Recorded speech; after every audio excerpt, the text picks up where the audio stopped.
On peut passer à une autre question.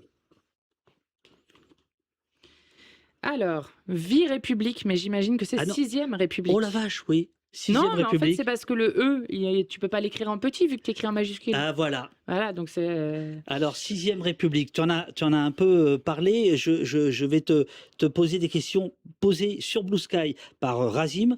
Pouvez-vous préciser la composition envisagée pour l'Assemblée constituante de la sixième République? Une partie de ses membres sera-t-elle tirée au sort parmi les citoyens? Si oui, dans quelle proportion?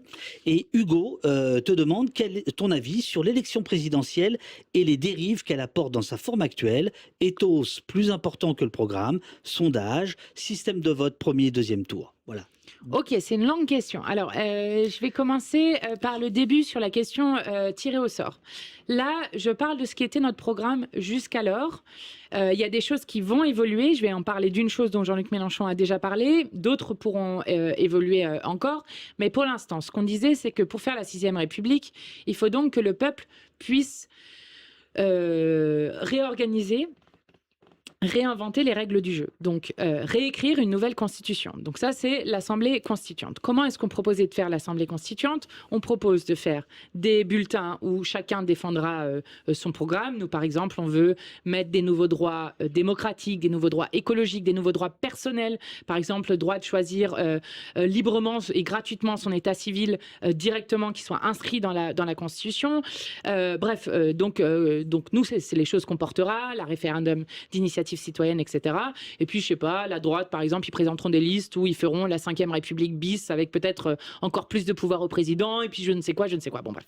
Donc, chacun fait ses campagnes et on avait proposé qu'il y ait un dernier bulletin qui soit le bulletin tirage au sort, dans lequel, du coup, avec lesquels les gens pourront prendre ce bulletin tirage au sort. Et s'il y a 10% des gens qui prennent le bulletin tirage au sort, alors 10% de la constituante est tirée au sort. Si c'est 20%, c'est 20%. Si c'est 30%, c'est 30%, etc. Dans les évolutions qu'on a déjà dans le programme par rapport à la dernière fois, ce qui est nouveau. Jean-Luc Mélenchon, ça l'a déjà dit, c'est que dès qu'on arrivera, on changera la constitution actuelle de la Ve République pour mettre le référendum d'initiative citoyenne, qui a à la fois un aspect donc de pouvoir révoquer une loi, mais aussi instituer une loi, donc décider d'une loi, et qui a un pouvoir constitutionnel aussi, et le pouvoir révocatoire, le pouvoir de révoquer des élus. Ça serait la première fois dans toute l'histoire de nos républiques Alors, qu'il y a... ne suscite pas de faux espoirs.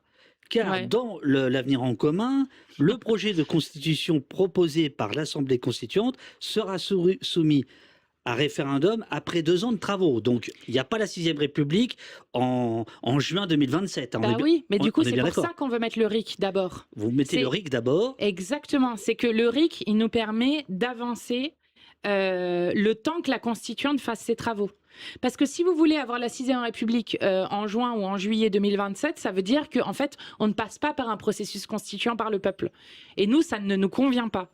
Nous, on veut que le peuple se réapproprie les règles du jeu et les discute, que ça soit y compris discuté évidemment dans la constituante élue tirée au sort, mais aussi dans tous les villages qui puissent avoir un droit d'interpellation de la constituante, bref, qui est un moment refondateur du peuple de France sur ce qu'on veut politiquement et la manière dont on veut vivre ensemble.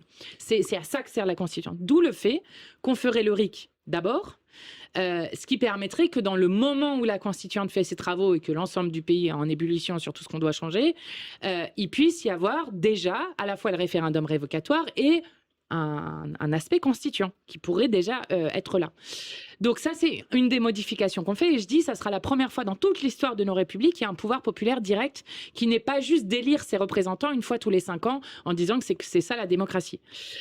Et évidemment, la 6e République, c'est l'idée d'abolir la monarchie présidentielle. Donc, pour revenir à la deuxième partie de la question, qui était la question des travers de la 5e République avec l'élection présidentielle, évidemment, il y a un travers qui est fait avec, en plus, la question d'un homme présidentiel, etc. Bon. Providentiel, tu veux dire? Oui. J'ai dit présidentielle, c'est vrai. Providentielle. Mais bon, du coup, qui serait le présidentiel? Donc, Je ne bon, sais bref, pas. voilà. Je ne sais pas ce que ça signifie, ce lapsus. J'ai Ouais, aucune idée. ça sera analysé. C'est Ok. aussi le moyen dans la Ve République d'en finir avec la Ve République. Donc en fait, on doit, enfin en tout cas nous on considère que c'est par ce moyen-là qu'on peut sortir par le haut de cette monarchie présidentielle où un homme seul décide de tout. Bon, l'exemple le plus frappant étant évidemment la retraite à 64 ans. Enfin, la retraite à 64 Mmh. ans, 90% des travailleurs et travailleuses sont contre, tous les syndicats du pays, même l'Assemblée nationale, obligée de faire passer, en plus par tout un symbole, par le 100e 49.3 de la Ve République, et du coup, où on passe en force comme ça. Donc, nous,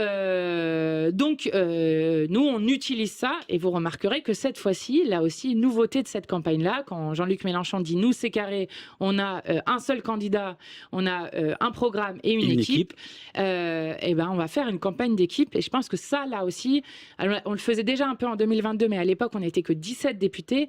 Là, on est 71 députés, plus des maires, plus des eurodéputés, et donc on va réussir à faire une campagne d'équipe où quand même Jean-Luc Mélenchon est le seul candidat à la présidentielle qui dit dans ses meetings « ne criez pas mon nom, la candidature, c'est le programme ».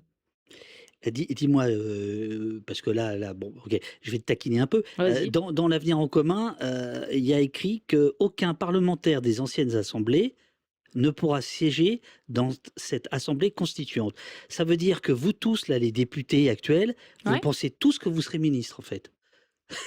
Bah non. Et que vous serez plus, vous serez pas là pour faire la Non, constituante. bah oui, mais il y a 2 assemblées qui vont travailler en même temps. Il y a l'Assemblée nationale qui continuera de travailler des budgets, des lois d'urgence, qui abrogera toutes les lois toutes pourries qui ont été faites pendant des années, et qui mettra de nouvelles lois. Par exemple, je sais pas, en été 2027, discuter justement de la déconcentration des médias pour libérer les journalistes des chaînes de l'argent des milliardaires.